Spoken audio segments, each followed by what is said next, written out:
Hello guys, welcome back to फंटोस मेडिका। आज का टॉपिक है डॉक्सीसाइक्लिन। डॉक्सीसाइक्लिन से रिलेटेड फुल रिव्यू करेंगे और एक्सप्लेन करेंगे कि इसका फंक्शन क्या होता है, मोड ऑफ एक्शन क्या होता है, यूजेस क्या है, डोजेस क्या है और साइड इफेक्ट क्या है। बने रहिए वीडियो के लास्ट तक। वीडियो को स्टार्ट करते हैं। डॉक्सीसाइक्लिन टेट्रासाइक्लिन्स ग्रुप से बिलोंग करने वाला एक एंटीबायोटिक मेडिसिन है, यानी कि डॉक्सीसाइक्लिन विभिन्न प्रकार के बैक्टीरियल इन्फेक्शन में यूज होता है। दोस्तों, बैक्टीरिया के खिलाफ तो काम करता ही है डॉक्सीसाइक्लिन, लेकिन बैक्टीरिया के अलावा कुछ वायरस के खिलाफ भी काम करता है और कुछ प्रोटोजोआ के खिलाफ भी काम करता है। दोस्तों, डॉक्सीसाइक्लिन का यूजेस से पहले समझेंगे फंक्शन के बारे में और मोड ऑफ एक्शन के बारे में। डॉक्सीसाइक्लिन की फंक्शन की बात करें तो ब्रॉड स्पेक्ट्रम के साथ बैक्टीरियोस्टेटिक एंटीबायोटिक होता है। ब्रॉड स्पेक्ट्रम का मतलब होता है विभिन्न प्रकार के बैक्टीरिया को किल करने वाला एंटीबायोटिक, और बैक्टीरियोस्टेटिक का मतलब होता है ऐसे एंटीबायोटिक मेडिसिन जो बैक्टीरिया की ग्रोथ को रोक करके, बैक्टीरिया की आबादी बढ़ने से रोक करके बैक्टीरिया को किल करता हो। ऐसे एंटीबायोटिक मेडिसिन को बैक्टीरियोस्टेटिक एंटीबायोटिक कहा जाता है। दोस्तों, बैक्टीरिया की आबादी को रोक करके और बैक्टीरिया की ग्रोथ को रोक करके किस प्रकार काम करता है, आइए समझते हैं मोड ऑफ एक्शन में। तो डॉक्सीसाइक्लिन का जो मोड ऑफ एक्शन होता है वो होता है, डॉक्सीसाइक्लिन बैक्टीरिया के 30S राइबोसोमल सब यूनिट से जुड़ जाता है, चिपक जाता है, जिससे कि बैक्टीरिया अपना प्रोटीन नहीं बना पाता है। और बैक्टीरिया जब अपना प्रोटीन नहीं बना पाता है तो बैक्टीरिया धीरे धीरे मरने लगता है, जिससे कि बैक्टीरिया की ग्रोथ भी नहीं हो पाता है और बैक्टीरिया की आबादी नहीं बढ़ता है और धीरे धीरे इन्फेक्शन ठीक होने लगता है। दोस्तों, अगर आप डिटेल्स में जानना चाहते हैं ब्रॉड स्पेक्ट्रम एंड बैक्टीरियोस्टेटिक के बारे में तो टेट्रासाइक्लिन का फर्स्ट लेक्चर आप जाकर देख सकते हैं। हमारे चैनल पर वीडियो अवेलेबल है, डिस्क्रिप्शन में लिंक मिल जाएगा। समझेंगे डॉक्सीसाइक्लिन का यूजेस के बारे में। Doxycycline BP and USP, British pharmacopoeia and United state pharmacopoeia. दोस्तों, डॉक्सीसाइक्लिन कोविड-19 में कोरोना वायरस के खिलाफ ऑल वर्ल्ड में यूज हुआ। काम कितना किया किसी को पता नहीं। आज से 10 या 12 साल पहले सूरत में प्लेग नाम का बीमारी छिड़ गया था। उस समय डॉक्सीसाइक्लिन का यूज बहुत हुआ और रिजल्ट भी मिला, अर्थात इस एंटीबायोटिक का रेंज बहुत बड़ा है, यानी कि डॉक्सीसाइक्लिन का रेंज बहुत बड़ा है। दोस्तों, वीडियो के स्टार्टिंग में हमने बताया कि डॉक्सीसाइक्लिन एंटीबैक्टीरियल के साथ एंटीवायरल होता है और एंटी प्रोटोजोअल मेडिसिन होता है।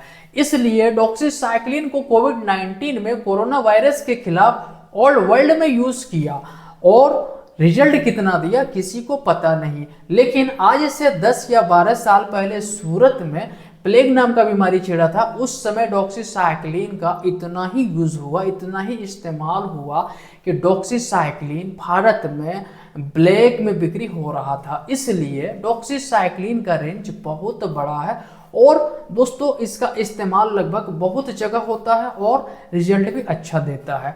अब आगे हम बात करेंगे जो कॉमन यूज। डॉक्सीसाइक्लिन का जो कॉमन यूज है, एक नंबर में है RTI, respiratory tract infection, including है सर्दी खांसी बुखार से शुरू करके फेरेंजाइटिस, लेरेंजाइटिस, ब्रोंकाइटिस, निमोनिया, ये सब इन्फेक्शन में यूज होता है। आगे है SSTI, soft skin tissue infection, skin में विभिन्न प्रकार का बैक्टीरियल इन्फेक्शन हो, उस केस में भी डॉक्सीसाइक्लिन का यूज होता है। जैसे छोटी मोटी फोड़ाफुंसी से शुरू करके कार्बंकल, सेलुलाइटिस, एब्सेस, वाउंड या फिर पोस्ट सर्जरी, या फिर चेहरे में बहुत ही ज्यादा एक्ने मुहासे हो, तब भी डॉक्सीसाइक्लिन का यूज होता है और बहुत ही बढ़िया रिजल्ट देता है।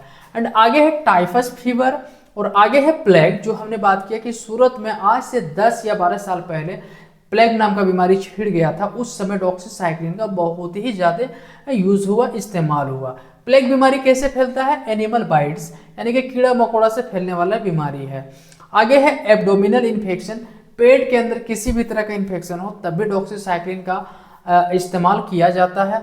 एंड आगे है पीआईडी, पेल्विक इंफ्लामेटरी डिजीज, जो कि महिलाओं को होता है। और दोस्तों, इसमें एक खास किस्म का बैक्टीरिया रहता है जिसका नाम है क्लेमाइडिया, और क्लेमाइडिया बैक्टीरिया के खिलाफ डॉक्सीसाइक्लिन विशेष काम करता है, बहुत ही बढ़िया रिजल्ट देता है।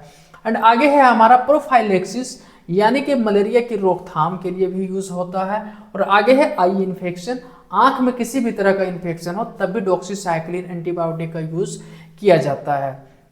आगे है टूथ एंड गम इन्फेक्शन, यानी कि दांत में या फिर मसूड़ों में इन्फेक्शन हुआ हो तब भी डॉक्सीसाइक्लिन एंटीबायोटिक का यूज होता है। एंड आगे है यूटीआई, यानी कि यूरिनरी ट्रैक इन्फेक्शन। दोस्तों, यूटीआई में डॉक्सीसाइक्लिन एंटीबायोटिक को हम तब इस्तेमाल करेंगे जब यूरिन सीएस रिपोर्ट में डॉक्सीसाइक्लिन को हाई सेंसिटिविटी बताकर रखा हो, तब डॉक्सीसाइक्लिन का इस्तेमाल करेंगे। एंड आगे है स्टेमोटाइटिस, जिसको ओरल थ्रस कहा जाता है, और आगे है विजाइनल थ्रस। इस सब केस में इस्तेमाल होता है। दोस्तों ये था डॉक्सीसाइक्लिन एंटीबायोटिक का कॉमन यूज। अब बात करेंगे डॉक्सीसाइक्लिन का मार्केट में जो सबसे ज्यादा पॉपुलर ब्रांड होता है वो किस नाम से मिलता है। डॉक्सीसाइक्लिन का पॉपुलर ब्रांड नेम की बात करें तो डॉक्स्ट एसएल, जो कि डॉक्टर रेडिस कंपनी के द्वारा बनाया जाता है। दोस्तों एरिया के अकॉर्डिंग अलग अलग ब्रांड नाम हो सकता है, बट डॉक्स्ट एसएल बहुत ही पॉपुलर ब्रांड है जो हर एक एरिया में बहुत ही आसानी से मिल जाता है। स्ट्रेंथ की बात करें तो डॉक्स्ट एसएल 100 mg 1 स्ट्रिप 10 कैप्सूल, और एमआरपी की बात करें तो 133 रुपीज़ अप्रोक्स पड़ता है। एरिया के अकॉर्डिंग 1-2 रुपये आगे पीछे हो सकता है।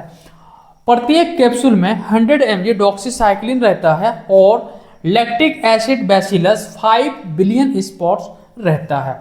आगे है दोस्तों डोज, कि डॉक्सीसाइक्लिन का डोज क्या होता है। तो एडल्ट को 100 mg बीडीपीसी 5 to 10 डेज चलाया जाता है। अब जान लेते हैं कि डॉक्सीसाइक्लिन का कॉन्ट्रा इंडिकेशन क्या है। Contra indication of doxycycline 1 number में है प्रेग्नेंट एंड लैक्टेशन में कॉन्ट्रा इंडिकेटेड है, यानी कि ऐसी महिला जो गर्भवती है या फिर बच्चे को दूध पिलाती है, तो इसमें डॉक्सीसाइक्लिन कॉन्ट्रा इंडिकेटेड है, अवॉइड करना है, नहीं चलता है। एंड आगे है 8 ईयर से नीचे तक को कॉन्ट्रा इंडिकेटेड है। जिन सब का उम्र 8 साल से कम है उसमें भी डॉक्सीसाइक्लिन कॉन्ट्रा इंडिकेटेड है। दोस्तों टेट्रासाइक्लिन ग्रुप का मात्र एक डॉक्सीसाइक्लिन को ही 8 साल के बाद चलाया जाता है, और टेट्रासाइक्लिन ग्रुप से बिलोंग करने वाला डॉक्सीसाइक्लिन का भाई, जैसे टेट्रासाइक्लिन, ऑक्सीटेट्रासाइक्लिन, मिनोसाइक्लिन, ये 3 मेडिसिन 12 साल के बाद चलाया जाता है, और डॉक्सीसाइक्लिन को 8 साल के बाद चलाया जाता है। एंड आगे है लीवर पेशेंट को कॉन्ट्रा इंडिकेटेड है। जिन सब का लीवर का बीमारी है उसमें भी कॉन्ट्रा इंडिकेटेड है। एंड आगे है SLE, यह एक ऑटो इम्यून डिजीज है, इसमें भी कॉन्ट्रा इंडिकेटेड है। SLE क्या होता है? SLE का फुल फॉर्म होता है सिस्टेमिक ल्यूपस इराइथेमेटस। यह एक ऑटो इम्यून डिजीज है, इसमें भी टेट्रासाइक्लिन ग्रुप से बिलोंग करने वाला कोई भी मेडिसिन नहीं चलता है, प्रिपरेशन नहीं है, अवॉइड करना है।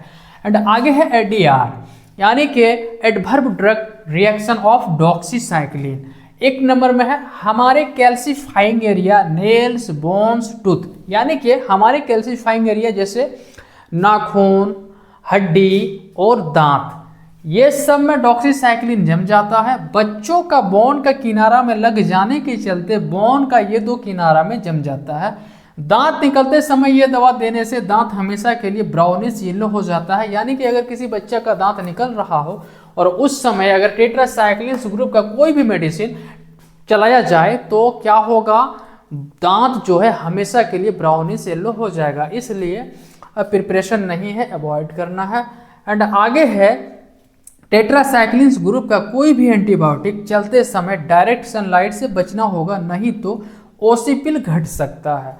आगे है दोस्तों जनरल साइड इफेक्ट जैसे nausea, vomiting, headache, skin rash इत्यादि हो सकता है। वीडियो को लास्ट तक देखने के लिए धन्यवाद। दोस्तों अगर यह वीडियो आपको अच्छा लगा हो तो लाइक, कमेंट, शेयर, सब्सक्राइब जरूर करें। मिलते हैं किसी नेक्स्ट वीडियो में, तब तक के लिए जय हिंद।